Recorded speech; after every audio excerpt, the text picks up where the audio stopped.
I never got an allowance. What are you saying? One day, when speaking with my father-in-law, this shocking revelation was made. It was unbelievable to me that this was taking place behind my back. I'm Emma, and I'm 29 years old. Since we were married 4 years ago, my husband John and I have been living together. This specific incident happened one day when I got home from work. My husband, who typically arrives late, was already at home. Just by looking at him, I could tell something wasn't right. His face was red, and there were highball drinks and beer cans strewn across the floor. Whoa, John, what's going on? I hurried to him. Enough. I'm at my breaking point, he yelled. What are you saying? What can't you take? When did you start drinking this much? That's my business. Darn it, he said harshly and slurred. John regularly grumbled about his workplace, disparaging his supervisor and coworkers. There must have been a problem at work. I tried to reassure him by saying, it's been a hard day. Tonight, I'm preparing your favorite stew for supper. Let's share a meal. I tried to be positive, but his look didn't change. He actually appeared to be even more annoyed. I made the decision to speak up since my husband continued to drink. Hey John, how are you? Tomorrow is your workday. I kindly advise that you perhaps get some rest. He exhaled deeply. I'm finished, Emma. Tomorrow I will not be going to work. Won't work? What's happening? Did you and your boss have a disagreement? I asked more questions. He whispered, No, I just got fired. Fired? It's too sudden. Why? What took place? I was surprised. Avoid asking me. They told me without warning. I'm not sure if it's cost-cutting or bad management, but I'm very done with that place. His voice was a mixture of resignation and resentment. I feel relieved now, he murmured. I felt anything but relieved, to be honest. Because both of us were employed, we were able to pay for groceries, bills, and even money sent to my mother-in-law and father-in-law, which allowed us to afford our current residence. Both earnings were essential to us. Now that John has been sacked and is severely intoxicated, we won't be able to assist his parents any longer if he doesn't get another work. I made the decision to call my father-in-law when the time was appropriate because I was thinking about it a lot. As anticipated, I woke up to see my spouse dozing off on the couch. He had been drinking late into the night, as evidenced by the empty cans scattered all over the place. I cleaned up the cans and then gave my father-in-law a call. Hey, father-in-law, is that right? I apologize for phoning so early. Oh, Emma, what's happening? Well, it's hard to say, but John was suddenly fired. John got fired? Is this for real? Yes. He mentioned something about poor management and cutting personnel costs. It's sudden. As I explained the situation to my father-in-law, I felt terrible. After all, it was thanks to him and mother-in-law that my husband had his job. Ever since we got married, he was addicted to slot machines. In the beginning, I had no idea about his gambling habit and cheerfully saw him off to work each morning. I had always assumed he was genuinely working hard, but when I noticed a tobacco smell coming from my husband, who never smokes, I instantly felt something was off. I confronted him right away. He defended himself, saying he started smoking due to stress. No way.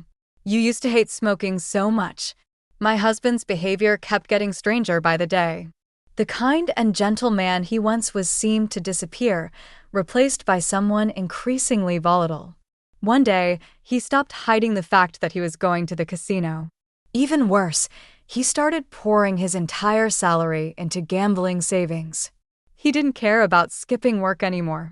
All that mattered was whether he won or lost that day. Hey, are you really not going to work anymore? Shut up. It's none of your business. I'm using my own money, so stay out of it. He rudely dismissed me and hurried out of the house. As always, he came home after losing all his money. When he hit rock bottom, he even asked me for money. I'll double it and pay you back. Just lend me $300. I'm telling you, tomorrow is going to be good. You can't keep borrowing money when your husband is in trouble. His character keeps changing due to gambling. The gentle husband I once knew is long gone. Eventually, he started borrowing money just to gamble.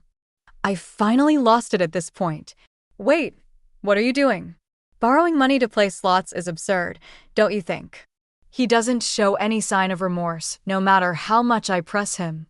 In fact, he gets defensive and blames me. It's your fault I had to borrow money. I had to take out a loan because you wouldn't lend me money. This guy is totally addicted to gambling. If I don't stop him now, we'll go bankrupt. Are you kidding me? I didn't refuse to lend you money because I wanted you to quit playing slots. I'm covering all our living expenses since our savings are gone, and you still blame me. Just lend me the money. I'll win at the slot and prove it. Just listen to me. Have you ever hit a big win? I don't think so. Stop chasing illusions and face reality. Stop interfering with my entertainment. I wished he would at least stay within the bounds of reason, but my husband was fully addicted to gambling. This reckless behavior was tearing our marriage apart. No matter how much I tried to get through to him, he wouldn't listen. I was starting to lose hope. Days became long as I was consumed by my worry. It was my father-in-law and mother-in-law who finally stepped in and set him straight. Do you even realize you have a family? You're racking up debt over slot machines. Apologize to Emma now. Yeah, you have an amazing wife and you're ruining it. If you keep this up, she'll divorce you. Father-in-law and mother-in-law scolded him time and again, stressing the importance of marriage and family. Finally, he broke down and apologized. Emma, I'm really sorry. I swear, no more slot machines. Please forgive me. Afterward, my father-in-law said to me, Emma, what our son did is inexcusable. We've also put you through so much. If you can, please find it in your heart to forgive him just this once.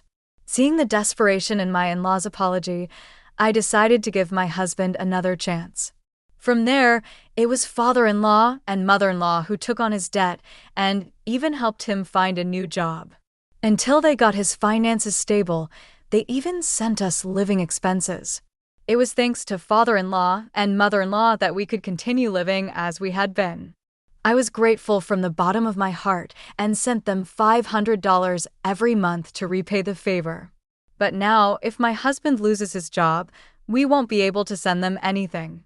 I apologized to father-in-law over the phone. Father-in-law, I'm really sorry. I can't believe this is happening while I'm still here. Don't worry about it. It's the company's decision, right? You're not at fault.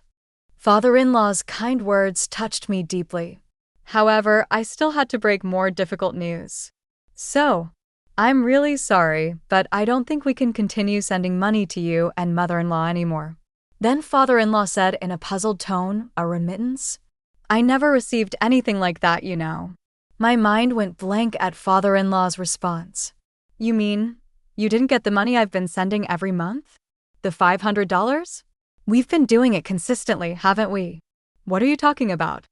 I just checked with my wife, and she doesn't know anything about it either. That couldn't be right. I had been scrimping and saving.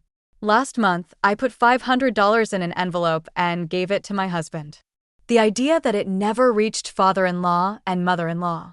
Emma, what's going on here? I don't know myself. But it's true that I've been giving my husband spending money every month to pass on to you.